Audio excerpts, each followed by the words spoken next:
Well, I hope you enjoyed our little laser experiment. And so, here's the question. Why were there multiple dots reflected from the glass? And the principle behind the answer is that anytime waves reach the boundary between two media, there are two things which can happen. Some of the energy will be reflected, some of the energy will be transmitted into the next medium. And I hope you understand that this picture on the board is incomplete. It shows just a boundary between the air and the glass. It doesn't show you the entire glass pane. So this is what you've got to do to fix this picture. You draw the other side of that glass. So I have air outside of the cabinet. I have a narrow glass pane between the air here and the air on the inside of the glass. So now ask yourselves what's going to happen to this wave as it strikes that surface.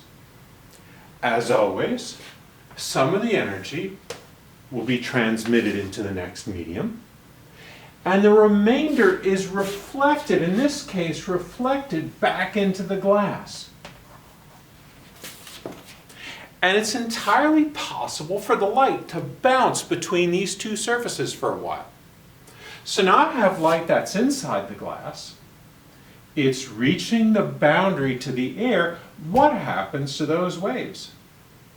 Well, some of that energy will be reflected back into the glass.